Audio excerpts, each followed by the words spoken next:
நான் கத்துக்கிட்டது என்னவோ ஃப்ரெஷ் கிரீம் கேக் தான். ஆனா, எங்க ஊர்ல இருக்கிறவங்க ஃபுல்லா பட்டர் கிரீம் கேக் கேட்டதுனாலயே 1 வருஷம் ஃபுல்லா பட்டர் கிரீம் கேக் மட்டும் தான் செஞ்சுட்டு இருந்தேன். சென்டர்ல ஃப்ரெஷ் கிரீம் கேக் கேட்கிறவங்களுக்கு ஃப்ரெஷ் கிரீம் கேக் செஞ்சு குடுத்துட்டு இருந்தேன். ஆனா, நெறைய வந்து பட்டர் கிரீம் கேக் தான் செஞ்சிருந்தேன்.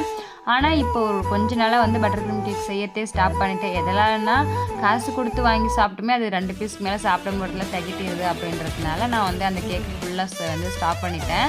அதுக்கு பதிலா அவங்க கிட்ட சொல்லுவேன், "பிரைஸ் கம்மியானா ஹனி கேக் வந்து ஆர்டர் பண்ணிக்கோங்க" அப்படின்னு சொல்லிட்டு.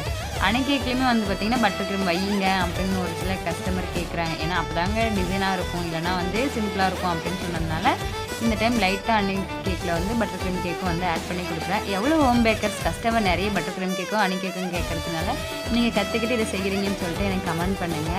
நீங்க என்கிட்ட கேக் ஆர் ப்ரௌனி ஆர்டர் பண்ணணும்னா, கீழ இருக்க வாட்ஸ்அப் நம்பருக்கு வாட்ஸ்அப் பண்ணுங்க. மறக்காம என்னுடைய சேனல சப்ஸ்கிரைப் பண்ணிக்கோங்க. நெறைய பேர் சப்ஸ்கிரைப் பண்ணாமயே பார்த்துட்டு இருக்கீங்க. மறக்காம சப்ஸ்கிரைப் பண்ணிக்கோங்க. அப்பதான் நான் போடுற வீடியோ உங்களுக்கு ரெகுலரா வரும்.